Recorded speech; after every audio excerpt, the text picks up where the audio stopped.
So, one of the recurring themes we've heard today has been regulations, specifically the benefits from clarity in regulations. So, very happy to have a great speaker today to elaborate on that. Obviously, there's a lot of content to cover, a very short period of time, but I do want to introduce briefly, and I forgot to move the slide. So, to help frame the conversation, we've sort of split it out into three different topics. The first is the use of crypto. How is crypto used? So Chainalysis recently published a report finding that 0.15% of crypto transactions in 2021 were associated with illicit wallet addresses. So maybe to put that in a little bit of perspective, the UN, the IMF have made previous estimates. Their sort of comparable number from a traditional finance perspective is something north of 2% of global GDP, 2 to 5% global GDP. So a pretty small number if you think of it that way, right? So we've talked a lot today about the benefits of digital assets. We'll get into hopefully a little bit about the nature of a public ledger and what that means for AML enforcement. Second, 2 weeks ago, US President Joe Biden signed a very wide-ranging executive order that touches 24 different governmental departments and agencies. So we'll discuss a bit about what that potentially means for policy and regulations in the United States. Lastly, a little closer to home, MiCA cleared a fairly significant hurdle last week, and so that seems to be continuing on path to adoption, and we'll get a few thoughts perhaps on what that means in terms of its final form and timing. So, joining me on stage to discuss these topics today is Brian Brooks, CEO of Bitfury Group. Prior to Bitfury, Brian was CEO of Binance US, and before that, he served as acting comptroller of the currency within the US Department of the Treasury. Prior roles, he was also chief legal officer of Coinbase, general counsel of Fannie Mae, and vice chairman of One West Bank. Please join me in welcoming Brian to the stage.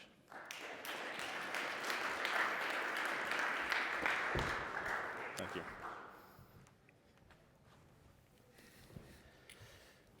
So, thank you for joining us. As I mentioned, I was particularly happy to have you here today, given your background, where you sit now. I thought we could start with a discussion around the fictions around using crypto for sanctions avoidance. So maybe we could start just a quick intro. The company, the company's has many alliances, but maybe you can touch on Blockchain Alliance. How is that cooperation between industry and law enforcement? Yeah, well, first of all, thanks so much for giving me the coveted 4:30 p.m. slot right before the cocktail hour to talk about regulatory issues. I know you're super on this right now, but we're going to make this as fun and hilarious as we possibly can. So let me first of all say, there's a really interesting difference, okay, between the partnerships that occur between crypto companies and law enforcement on the one hand, and crypto companies and political actors on the other hand. And it's crazy how disconnected these two worlds can be, okay?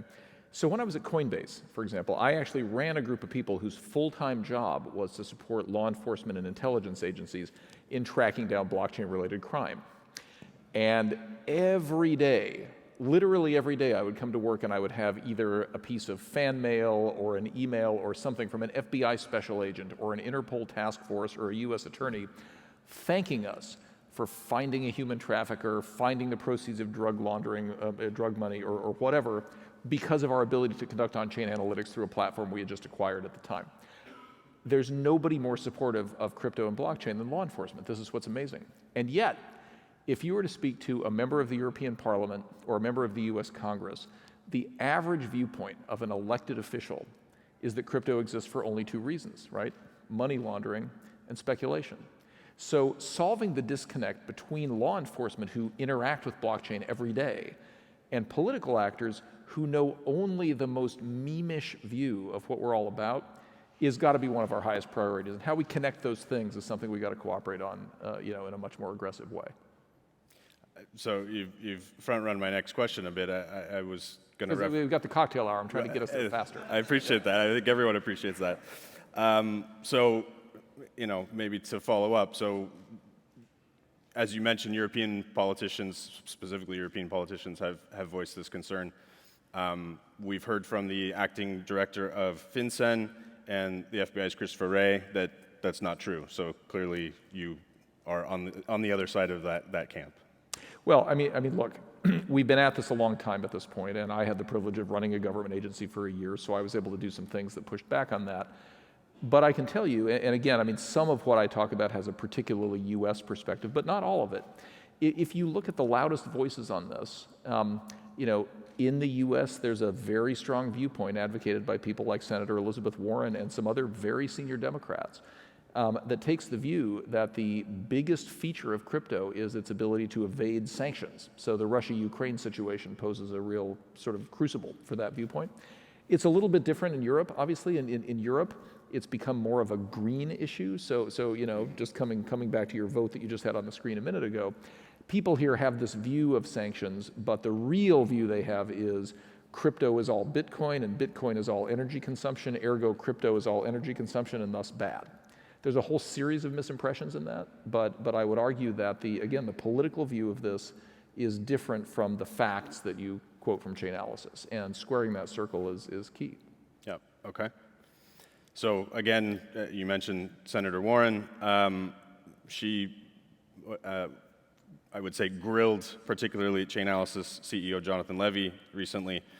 But that discussion talked about the size of liquidity or lack of liquidity as being a prevention of using mixing services or moving tokens cross-chain as a way of avoiding sanctions, whatever it might be. But that's sort of, if we're all here because we think that the industry is going to grow, obviously that changes, or presumably that changes, that does become an issue. So is that something that needs to be addressed still? Yeah, I mean, look, my guess is probably everybody in this room is on crypto Twitter, so probably 90% of the people in this room watched that exchange between Warren and Jonathan Levin.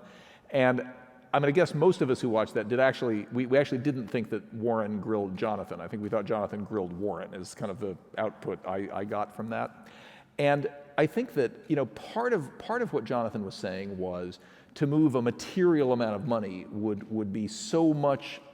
It would so thoroughly swamp the total liquidity in any given set of tokens, given what Russia would have to be moving, that it would be unmistakable. And I think that was part of his answer. Of course, he kept getting cut off by her. And the part of his answer he didn't get to was, look at all of the attempts to launder money in much, much smaller increments than a sovereign would be trying to move that we've successfully caught. I mean, my company owns a subsidiary called Crystal, which is a relatively small startup that is in part competing with Chainalysis and look to do the same thing. And in the 2-year life cycle of that company, we've identified 2 or 3 of the most significant, Russian private money laundering schemes, which weren't trying to move hundreds of billions of dollars. Or think about the Colonial Pipeline hack in the US just 6 or 9 months ago, where without moving markets, it was still quite easy to trace those proceeds to 2 crypto wallets and seize the assets before they could even be moved.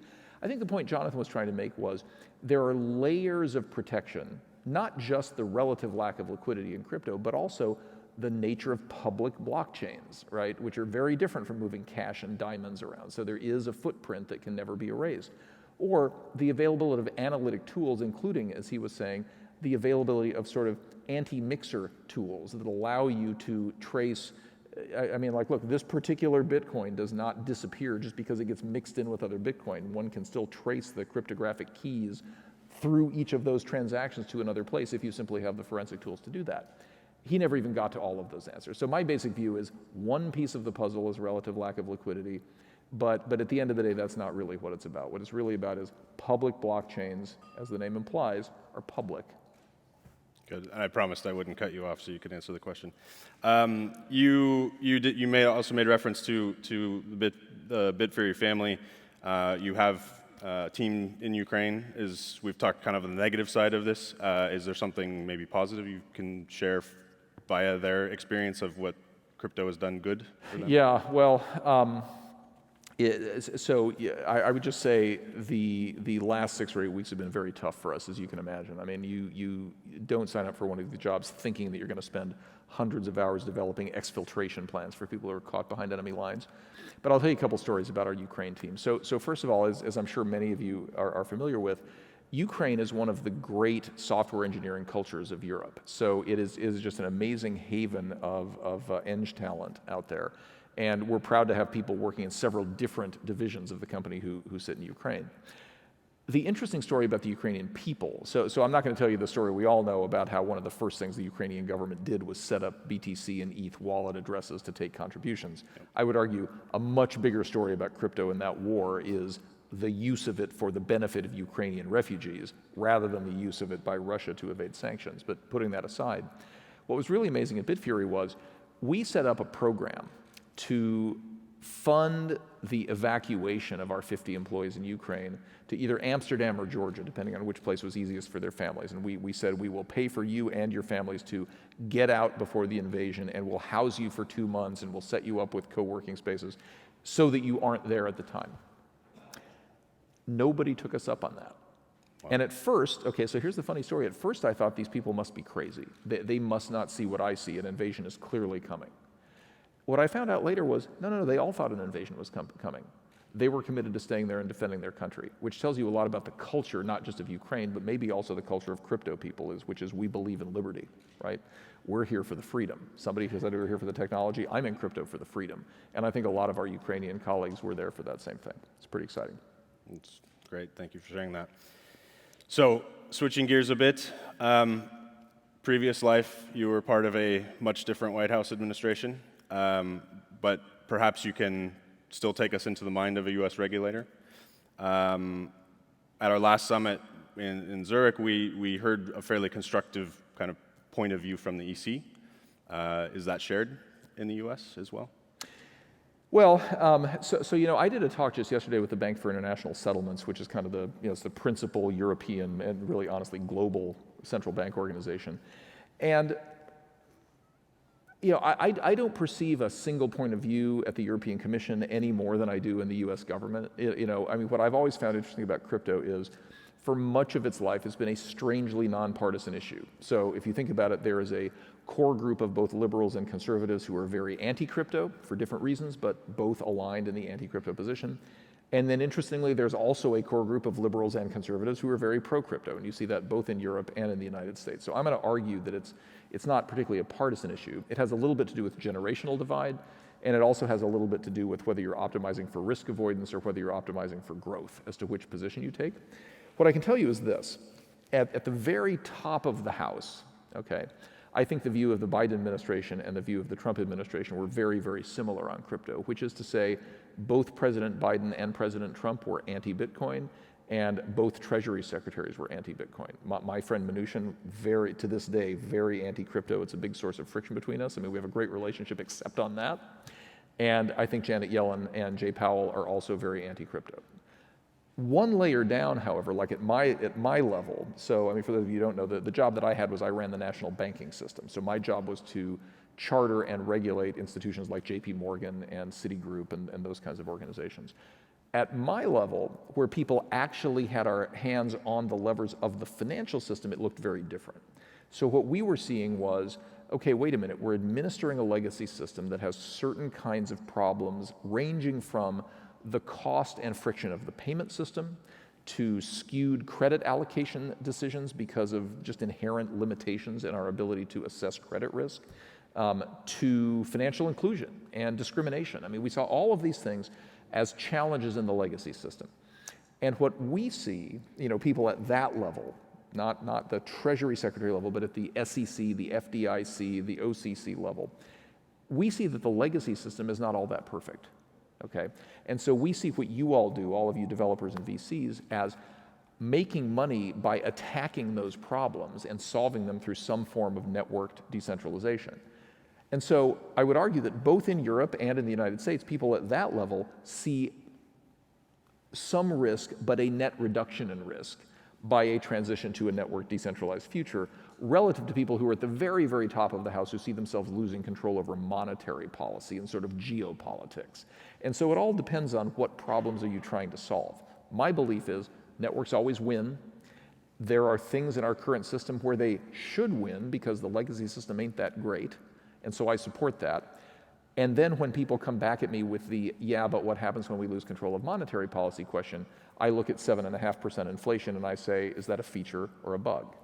That's the way I look at it. So Janet Yellen came out with a fairly positive statement that was accidentally front-ran the executive order. So that was PR, or you think she's... So here's what I would say. I think the executive order and the surrounding PR could have been a lot worse. I think it was pretty good, and I'll point out one or two things that I think were particularly good about it. But where the rubber meets the road is, and this is where I'm just telling you, having been on the inside, there's the PR approach of we would all like campaign contributions from Bitcoin billionaires, which is part of what's going on here, let's be clear. Okay. And then there's the question of, yeah, but Circle's got a pending bank charter application. Where's the approval? Or, yeah, but Coinbase wants to launch the Lend product. Why are you blocking that? And so when you show me an actual decision that gets approved, I'll change my view. But I'm pretty sure I know what the viewpoint of this crowd is, and it's not going to do any of those things, right? The best thing about the executive order, if you want to know what Yellen said or what Biden said that actually is valuable, it's just one simple thing, but it is important. And that is, generally speaking, when people of an older generation who are running governments, when they talk about crypto, they talk about what I refer to as incremental risk. They say, for example, wait a minute, you're going to do decentralized finance. I don't know who your trading counterparty is, and so I'm concerned about money laundering risk, period. That's a new risk, they say. What the executive order said, which is new, is they said, well, we're going to compare the risk of the new system to the risk of the old system. That's a net risk approach, not an incremental risk approach. That's a much more constructive way of thinking about it. And so I still have hope that the people one level down from the Treasury Secretary, people like me, will start thinking, okay, well, if that's the president's framework, I can actually find good use for crypto, and that'll be a good day. But more than that, I wouldn't hazard a guess where they're going to come out. Not so sure that it's more than PR. Okay. So, and maybe this is they make reference to evolution a lot, or at least a few times in the executive order. Is that possible within the existing rules and regs regime, or is there a risk that it overreaches? We saw, so when the infrastructure bill was passed last year, there was a very controversial 11th hour discussion debate. It ultimately went through. Everyone's assuming that'll get fixed. So maybe two questions. Do you think that will still get fixed? What's the risk that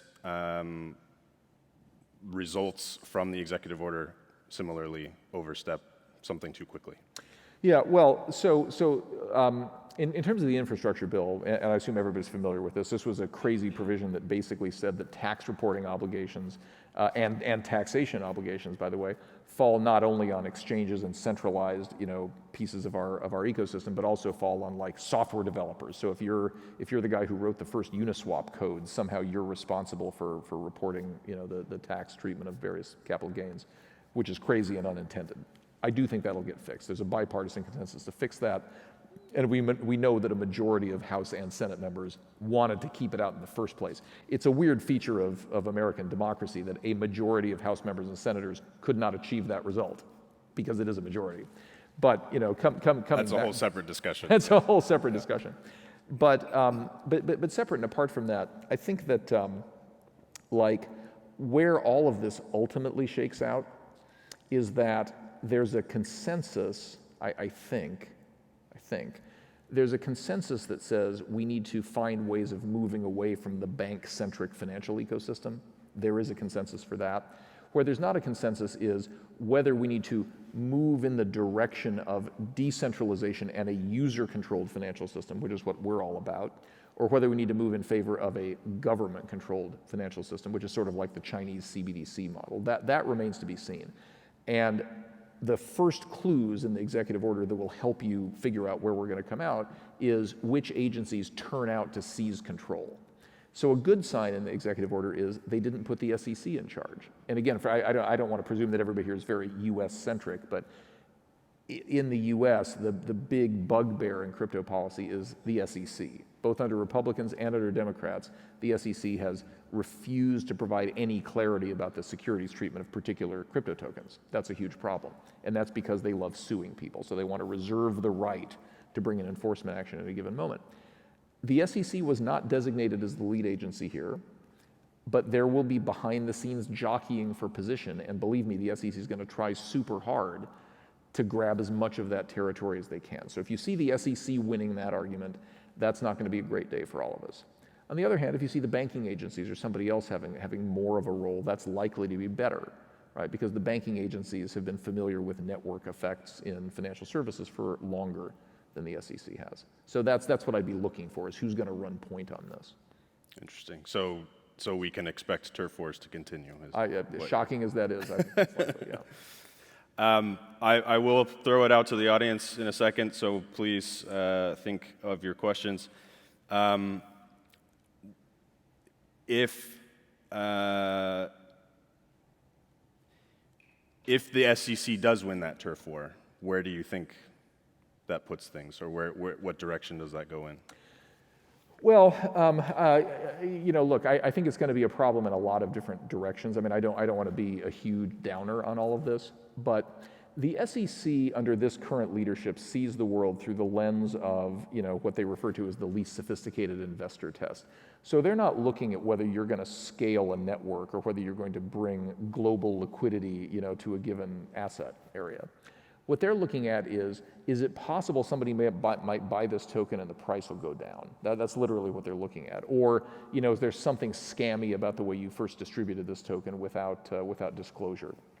And, if that's the test, then at the end of the day, every token has some startup issue that happened in the early days that gets fixed in version 3. And yet the screw-ups in version 1 and 2 will always be the things that result in you getting sued. That's sort of the nature of the beast. And so I'd be pretty worried about that. Again, the SEC believes that crypto is about speculation. And I can't tell you the number of times when I worked at Coinbase, I would walk the halls of various places in Washington, and I would always get the same question from agency heads with a very straight face. They would say, but who's going to guarantee if this token goes down in price? Like, who's going to make them whole? And I would always say, it's the same people who are going to make you whole if your Apple stock goes down in price. And I would get this blank look, right? So somehow we're all allowed to take risk on equities, but we're not allowed to take risks on these projects.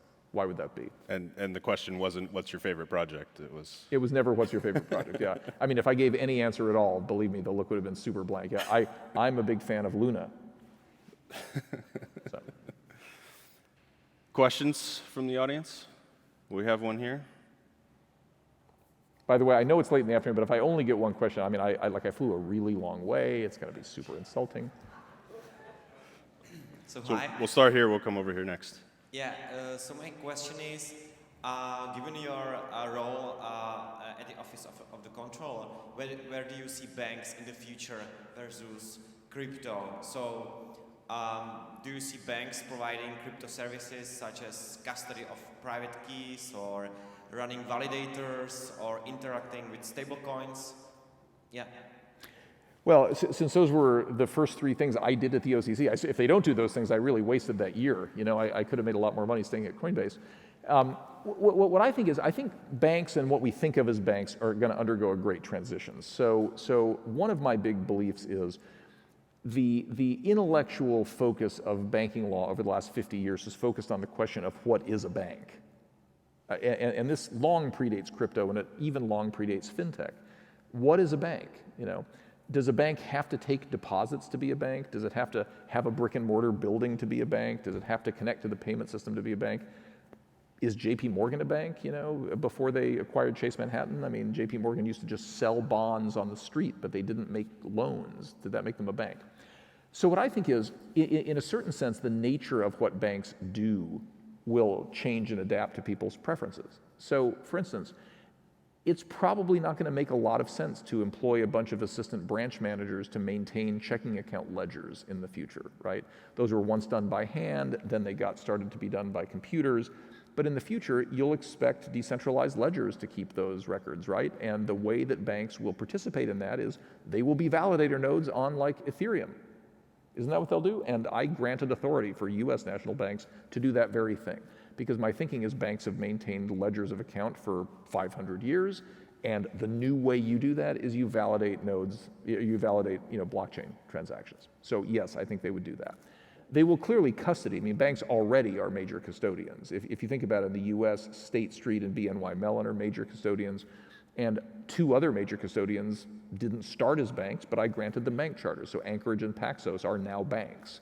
Right? So you don't have to start out as a bank to be recognized that what you're doing is a banking activity. So I think that's the case. And I guess the last thing I would say about it is some of the things that banks do that are not value-add services will go away, and those will be done on chain. So for example, I think that routine credit allocation is something that banks don't do that well. I mean, banks have really high credit losses, and they also fail to allocate credit to people who are in fact perfectly creditworthy because our predictive models aren't very good.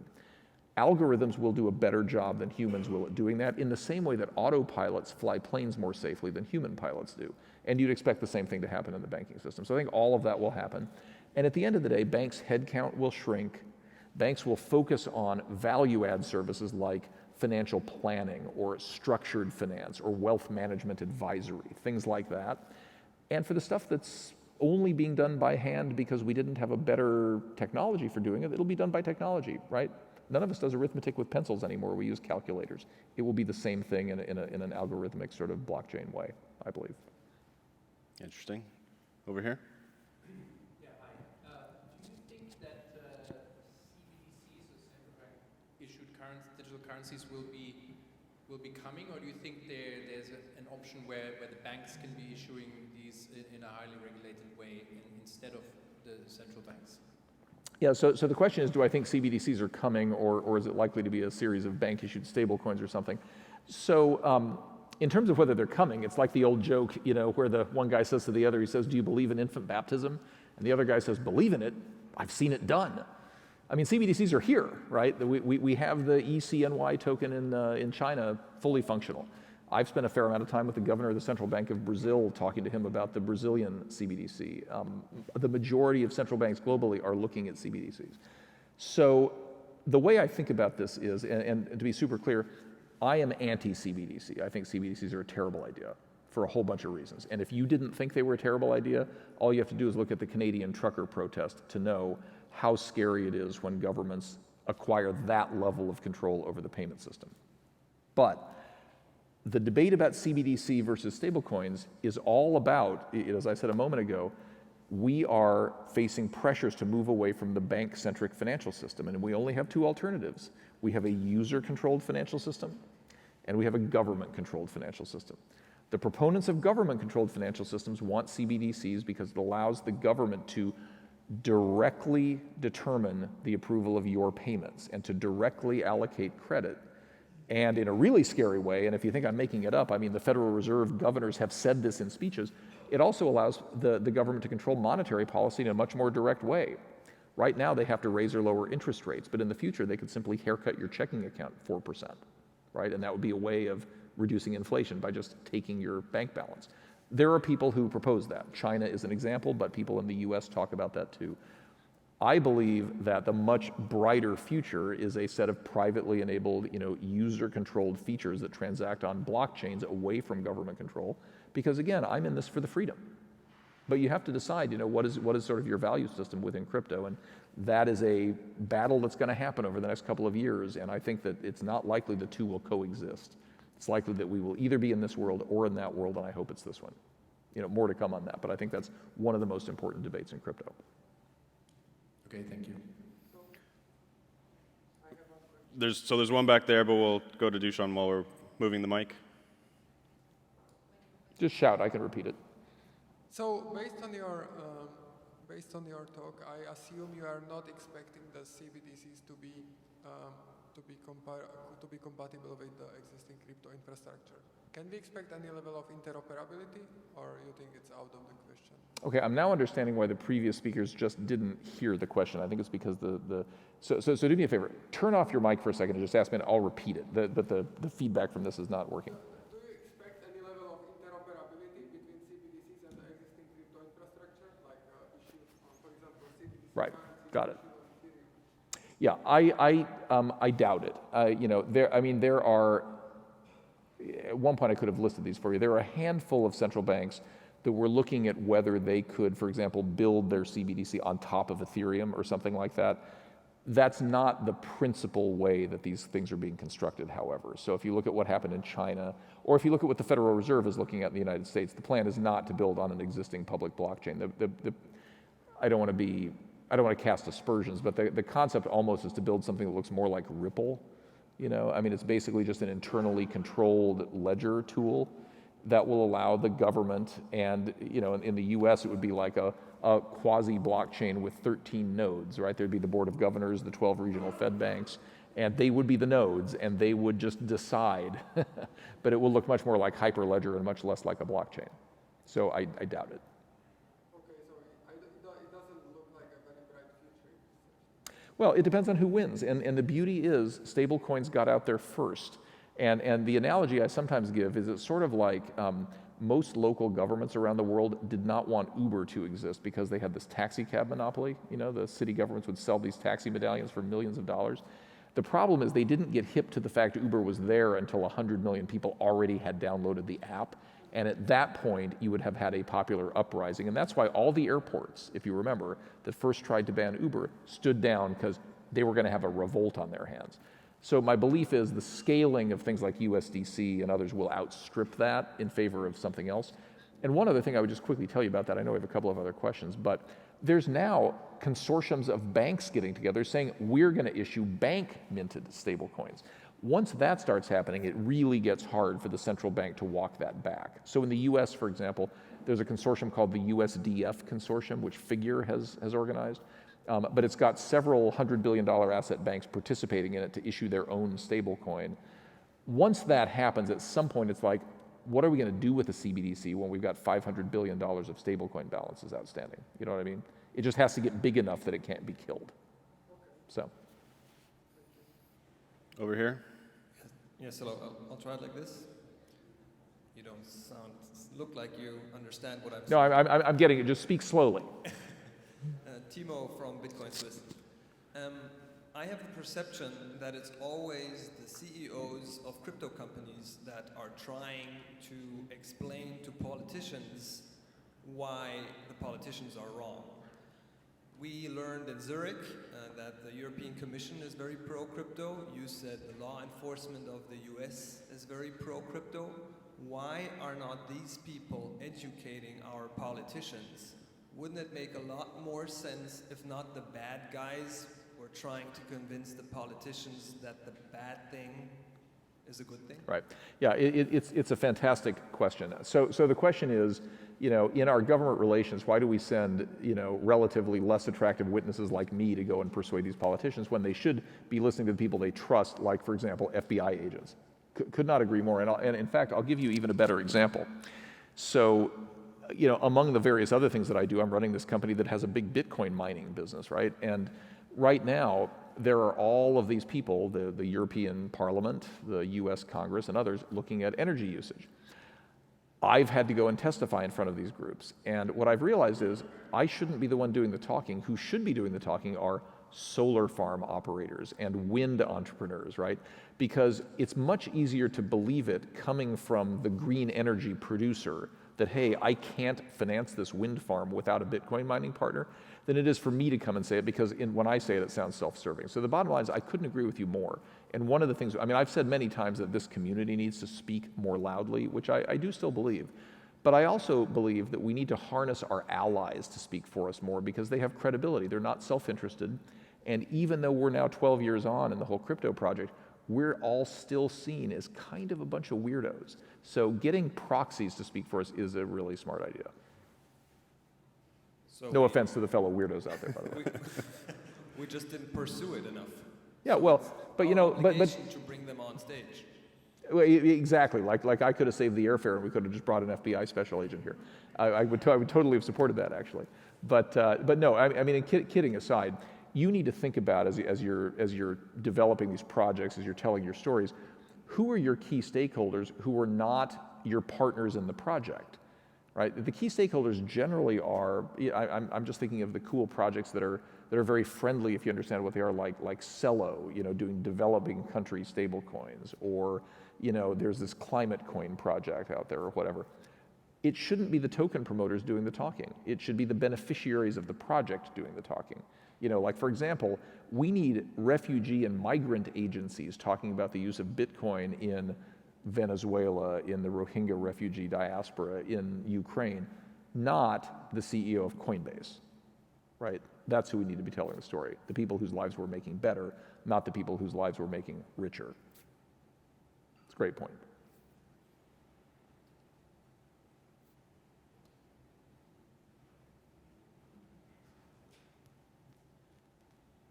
So, this is great.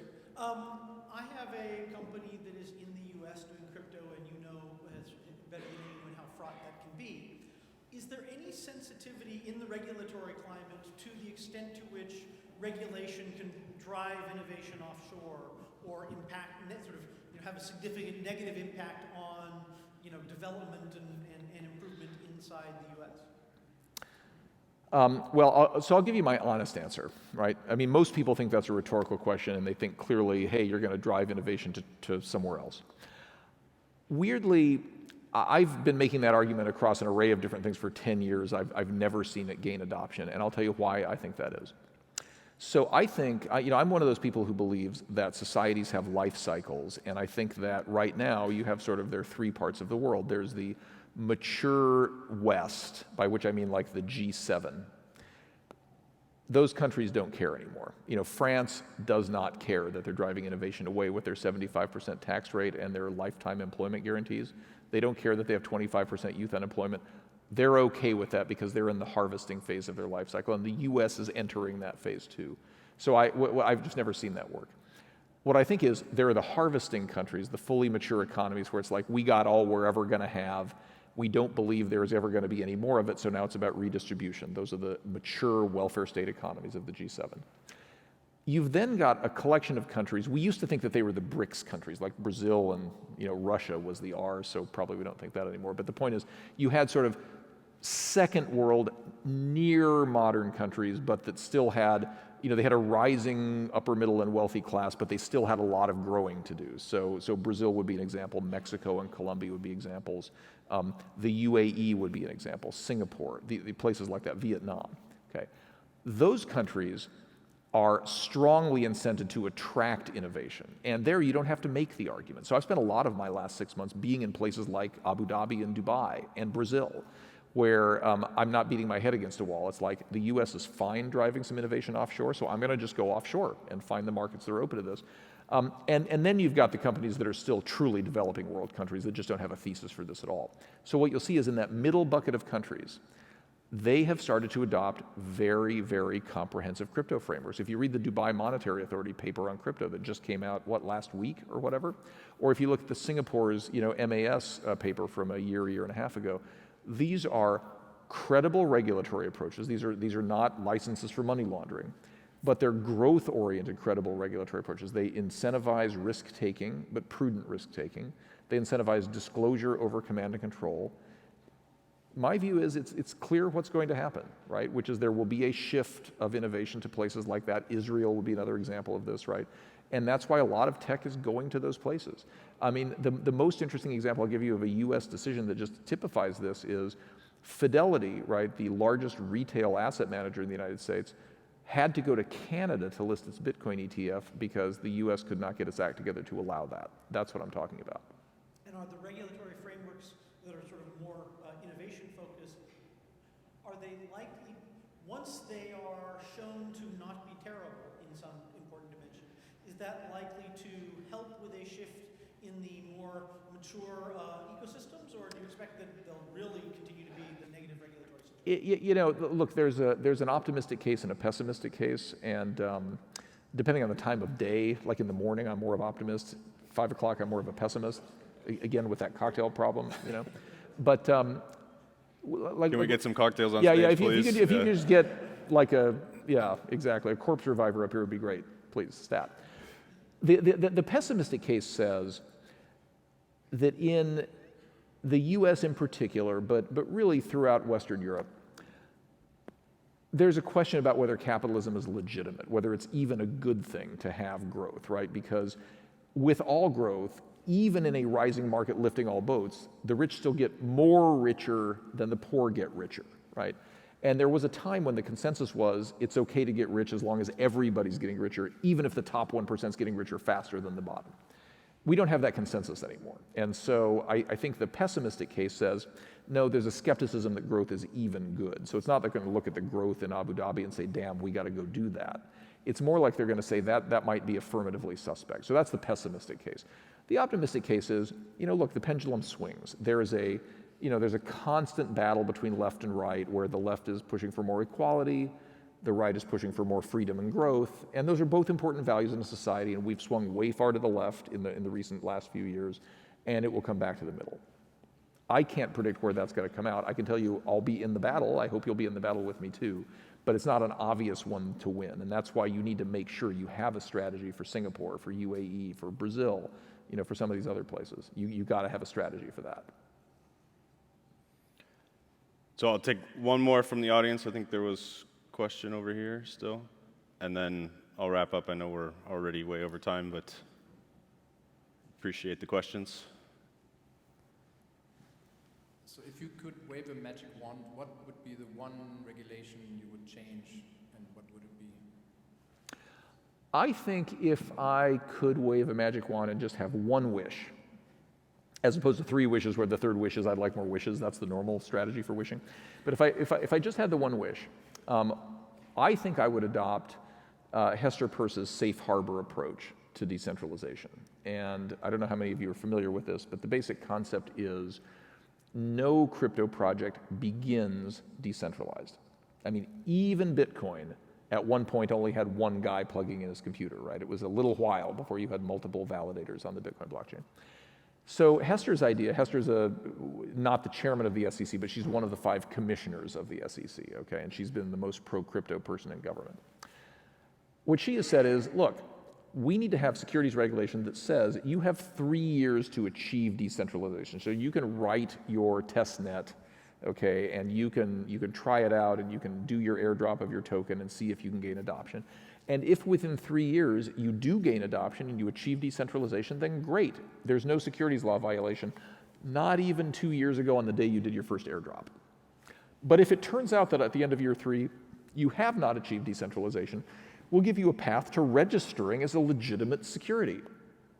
Seems obvious, right? And the problem she's trying to solve is this perverse situation under American law and honestly under the securities laws of the EU too, although it gets less attention. The problem she's trying to solve is the idea that even if you achieve decentralization in the first place, something you did in the past was a security and you weren't registered, and there's no path to ever registering.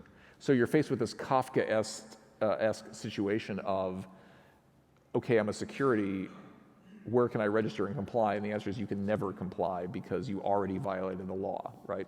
So I would do that probably first and foremost. The second thing I would do is I would just charter all these companies as banks if they wanted the bank charter because they're all engaged in finance. But I would first do safe harbor. We haven't even gotten to the third topic yet. That's what they call the filibuster. Yes. So I'll try to summarize. Do you think that gets finalized soon? Do you think there will be more chairs tipped over? Will we see? You're talking about the European Yes. regime? Sorry, yeah. MiCA, yes. Yeah, it's, I don't know. I mean, I would say as weird as the US Congress is, the EU political situation is so impossibly opaque, it reminds you of the Imperial Senate in the Star Wars movies. I mean, you just have no idea what's going on. You think something's killed, it comes back 3 days later and goes to a vote with no notice. It's bananas. My belief is Europe is much better at enacting comprehensive regulatory regimes than the US is, in part because the power in Europe is much more concentrated, both in each national government and at the EU level. So my belief is, yes, they will enact something. My belief is it will not have the worst features of the proposal. So I doubt that the Bitcoin ban is going to come back. I think enough of us have done a good enough job of explaining why proof of work is an inherent security feature, that I think those things won't come around. That'll outweigh the environmental argument. I think so. I think it'll be a close call. I mean, as you saw, it was not like 50-1. It was 34-28 or whatever. It was a very close vote. But I think at some level, enough liberals, not a majority, but all the conservatives and enough liberals believe the idea that we should not be wedded to the status quo, that we should be ready to make a migration to a user-controlled future, that they won't kill it. Having said that, Europe does nothing better than command and control. Europe is the place where it's illegal to call a certain kind of ham prosciutto if it isn't from Parma. So, make your inferences from that. Very good. We very much appreciate you joining us today. Please join me in thanking Brian Brooks.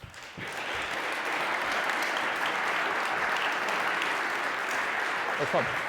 Thanks.